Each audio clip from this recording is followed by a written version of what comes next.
여러분 안녕하십니까? 정재근TV의 정재근입니다. 꽤 오랫동안 영상을 올리지 못했습니다. 9월부터 KDI 국제정책대학원에서 발전도상국 학생들에게 지방자치와 거버넌스, 지역개발 강의를 하고 있습니다. 이 강의를 준비하느라 이론 공부를 다시 하는 등 많은 시간을 들여야 해서 그동안 유튜브 영상을 만들 시간이 없었습니다. KDI 국제정책대학원은 전 과목 수업과 학사 운영을 영어로 진행하는 대학교로서 행정학, 정책학 석박사 과정을 제공합니다. 한국의 발전 모델과 행정혁신에 관심을 가지고 있는 아시아, 아프리카 지역의 공무원들에게 인기가 높고 국제기구에서도 좋은 학교로 알려져 있습니다. 저도 미국에서 공부를 했지만 한국을 배우려는 다른 나라 학생들을 제대로 가르치는 것은 우리나라를 세계로 뻗어나가게 하는 또 하나의 좋은 방법이라고 생각합니다. 제 학생들은 아시아, 아프리카, 남미 등 여러 나라 출신으로 아주 다양합니다. 지난 6개월간 참 공부 열심히 했습니다. 힘들었죠. 그래도 강의를 시작하고 나니까 조금씩 정리가 되어 가면서 몇 년 후에는 한국의 지방자치를 국제사회에 제대로 소개할 수 있는 영어 교과서를 출간할 수도 있지 않겠나 하는 그런 자신감도 생깁니다. 그렇게 되면 UN이나 이런 다른 국제기구에서 한국의 지방자치와 거버넌스 또 한국의 정부 혁신을 깊이 있게 논의하고 토론할 수 있겠다는 또 하나의 목표가 생겼습니다. 오늘은 발전도상국 학생들에게 왜 지방자치가 중요하고 행정학도들은 왜 지방자치를 공부해야 하는지에 대해서 제가 첫 시간에 얘기한 내용을 정리해 보았습니다. 우리에게도 시사하는 바가 꽤 있을 것 같습니다. 구독, 좋아요를 먼저 누르고 도와주시면 감사하겠습니다. 왜 우리는 지방자치를 공부해야 하는가? 1948년 실시된 한국의 지방자치는 1961년 중단되었습니다. 법률용어로는 시행이 유보되었다라고 하지요. 그러나 30년 만인 1991년 지방의회 의원 선거를 통해 지방자치가 일부 부활되고 4년 후인 1995년에는 지방자치단체장을 민선으로 선출함으로써 우리의 지방자치는 완전히 부활되었습니다. 1961년 박정희 정부가 지방자치를 중단시켰던 논리는 주로 지방선거 과정에서 발생한 선거 부정과 타락, 지역이기주의, 분권에 따른 의사결정 과정의 비능률 등이었습니다. 무엇보다도 1950년 발발한 한국전쟁이 1953년 휴전된 후에 10년도 되지 않았고 북한의 공격과 위협이 상존하는 상황에서 지방 분권은 국가 통합을 저해하는 것으로 여겨졌습니다. 지방자치 부활 30여 년을 맞은 2020년 현재 여전히 한국에는 지방자치에 대한 논쟁이 있습니다. 그리고 60여 년이 지난 오늘에도 1961년 지방자치를 유보시켰던 그 논리는 여전히 한국 지방자치 역사의 교훈으로 유효합니다. 지방자치가 현실의 제도라면 현실 문제를 해결하고 사회 시스템의 발전에 기여하지 못할 때 그 제도는 언제나 비판받을 수 있고 더 좋은 방향으로 개선되어야 하기 때문입니다. 이와 같은 계속되는 논쟁의 와중에도 30년 자치 역사를 통해 대다수의 국민이 이제는 지방자치를 당연한 국가의 통치 시스템으로 받아들이고 있습니다. 그러나 국민들은 어느새 지방자치가 초래한 과실을 향유하면서도 지방자치 이전에 그들이 어떻게 살았었는지를 깨닫지 못하고 있습니다. 마치 물과 공기가 풍족할 때 우리는 이것을 당연히 여기고 그 고마움을 깨닫지 못하는 것과 같습니다. 오히려 대형 국책 사업을 놓고 지방자치단체들이 님비나 핀피 행동을 보일 때, 지방재정의 방만한 운영 사례가 드러날 때, 또 지방의회 의원이나 지방자치단체장의 비리가 나타날 때 국민들은 마치 대한민국 문제점의 모든 근원이 지방자치로부터 기인하는 것으로 생각하는 것 같습니다. 중앙정부도 재정낭비 사례가 있고 중앙공무원이나 중앙정치인들도 비리를 저지른다는 것을 알면서도 국민들은 그렇게 생각하는 경향이 여전히 있습니다. 중앙정부가 결정을 하면 신속하고 효율적이고 갈등이 적을 것으로 생각할 수 있습니다. 물론 사안에 따라서는 그런 경우도 있습니다. 그러나 코로나19 사태를 겪으면서 한국은 현장의 문제를 해결하는 데 있어서 지방자치를 통해 성숙한 지방자치단체가 중앙정부보다 오히려 더 효율적이고 신속하며 주민에 대한 반응성과 책임성이 있고 무엇보다도 세상을 바꿀 수 있는 창의성도 발휘하는 것을 깨달았습니다. 개인적으로 생각할 때 민주주의는 개인의 자유와 평등, 인권이라고 부르는 인간으로서의 존엄적 삶에 필요한 기본적 권리를 보장한다는 측면에서 인류가 발명한 가장 좋은 정치 이념입니다. 그러나 현실 세계에서 제도로 민주주의가 구체화될 때는 특정 국가의 역사, 정치, 사회적 환경, 국민의식 등 다양한 변수로 인해서 여러 가지 모습으로 나타나게 됩니다. 이와 같이 지방자치 역시 이것이 지니고 있는 이상에도 불구하고 현실 세계에서 구체화된 제도적 형태는 참으로 다양합니다.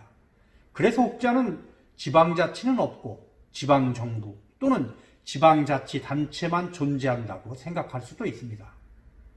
이 강의를 준비하면서 저는 해외의 많은 교과서와 논문들이 지방자치, 즉 로컬 오토노미라는 어휘보다는 지방정부, 로컬 가버먼트라는 어휘를 쓰고 있다는 것을 알게 되었습니다.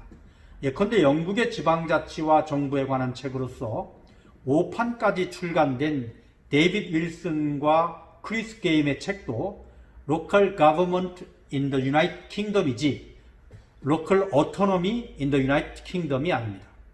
그러나 상대적으로 한국에서는 지방자치라는 어휘가 전공 서적이나 논문들에서 많이 사용되고 있습니다. 저는 이 이유를 한국에는 지방자치 부활과 발전에 소명을 지니고 살아온 많은 지식인들이 그 어느 나라보다 아직도 여전히 많기 때문이라고 생각합니다. 한국의 지식인들이 지방자치 부활과 발전을 위해 어떤 노력과 역할을 했는지를 아는 것은 매우 중요합니다. 발전도상국 학생들에게 이 과목을 개설한 이유이기도 합니다. 앞으로 충분한 시간을 가지고 논의하겠지만 학생들은 늘 이것을 화두처럼 마음에 품고 한 학기 내내 숙고하면서 서로 묻고 토론하기 바랍니다. 저는 이 강의를 통해서 발전도상국 학생들이 시대를 사는 지식인으로서 여러분의 나라에 돌아가서 해야 할 소명에 대해 생각할 수 있기를 기대합니다. 아울러 여러분의 나라도 자치 분권을 통해서 더 나은 사회로 진전할 수 있다는 희망을 주고 싶습니다. 그리고 이것은 앞으로 논의될 한국 지방자치 역사를 통해서 자세히 조명될 것입니다. 권위주의 시대, 한국의 지식인들은 끊임없이 지방자치제도의 부활을 주장하고 논의했습니다.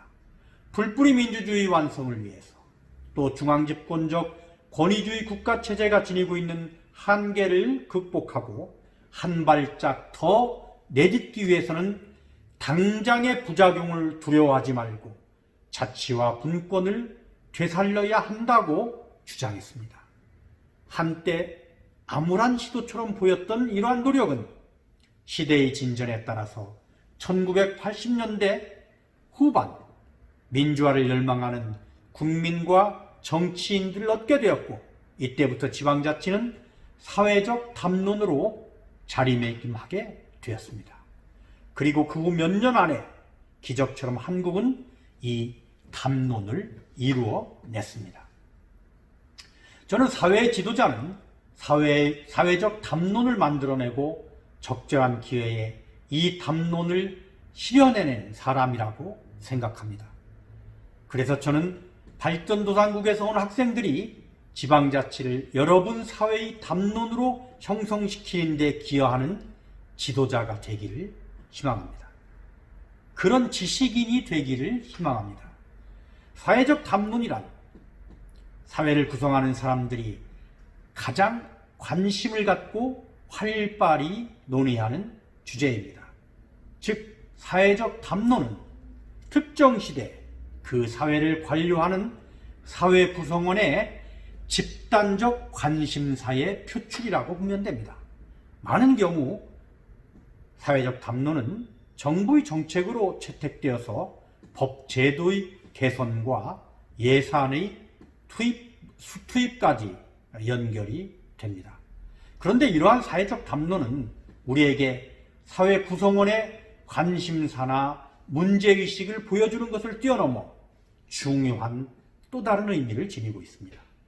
사회적 담론에는 그 사회가 장차 그렇게 되기를 희망하는 구성원의 염원이 함께 담겨 있어서 지금 그 사회의 담론이 무엇인지를 보면 5년이나 10년 또는 20년 뒤 그 사회의 모습을 볼 수 있기 때문입니다.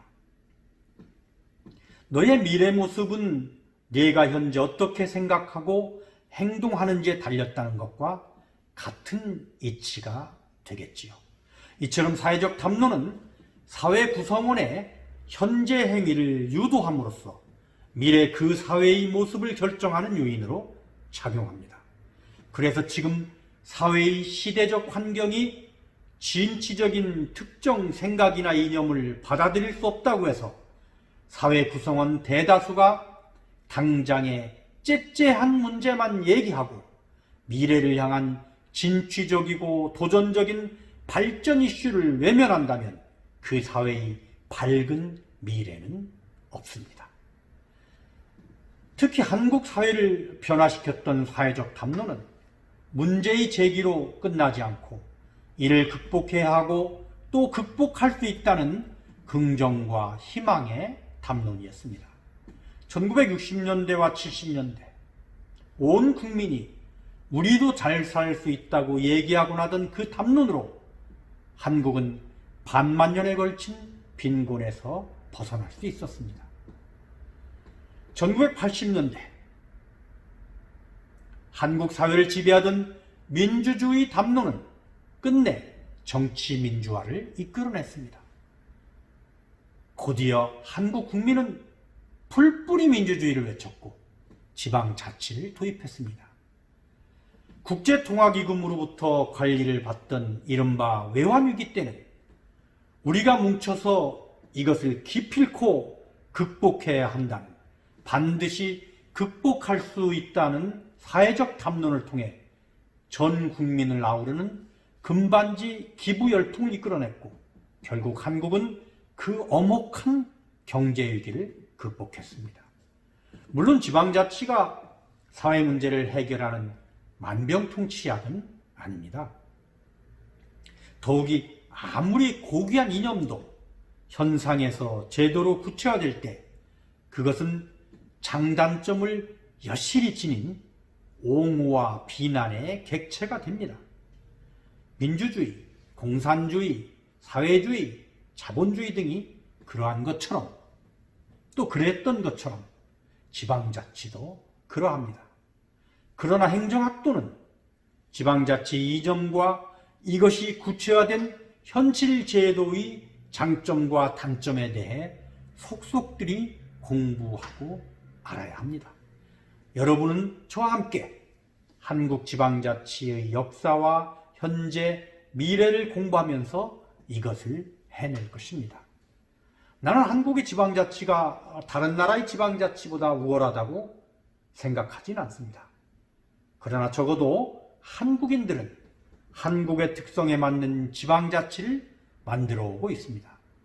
한 학기 동안 학생들은 한국의 지식인들이 지방자치에 대한 치열한 공부와 지식, 신념을 바탕으로 어려운 정치, 사회 현실에서도 사회적 담론 형성에 앞장서서 지방자치를 부활시키고 지금도 한국 지방자치의 미래를 위해서 노력하는 것을 보게 될 것입니다. 이 강의를 통해 우리 학생들이 각자 어떤 형태의 모습으로 나의 지방자치를 만들어낼 것인가에 필요한 실천적 지식을 쌓기를 바랍니다. 아울러 각자의 나라에서 지방자치에 대해 무엇인가를 할 수 있다는 열망과 해야 한다는 소명을 동시에 지니기를 희망합니다. 지금까지 제가 첫 시간에 제 학생들에게 왜 우리가 지방자치를 공부해야 하는가에 대해서 얘기를 했던 것을 정리해서 말씀을 드렸습니다. 사실 이것은 발전도상국 학생들에게 하는 말이라기보다는 지방자치를 공부해왔고 또 행정 현장에서 여전히 지방자치의 발전을 위해서 애쓰고 있는 한국에 있는 여러 선배, 동료, 후배 학자들과 제 자신에게 스스로 다짐하는 말이기도 합니다. 한국의 지방자치, 우리 사회의 더 큰 발전을 위해서 계속 한국 국민들과 함께 이 사회가 요구하는 방향으로 계속 발전돼야 하고 그것을 위해서 우리 지식인들이 함께 노력할 것을 다짐해 봅니다. 명품을 써보지 않은 사람이 명품을 만들기 어렵듯 행복을 경험해보지 않은 공무원이 국민을 행복하게 하기 어렵습니다. 행복한 공무원이 국민을 행복하게 한다. 지금까지 행복한 공무원 정재근TV의 정재근이었습니다. 경청해 주셔서 고맙습니다. 구독, 좋아요는 사랑입니다.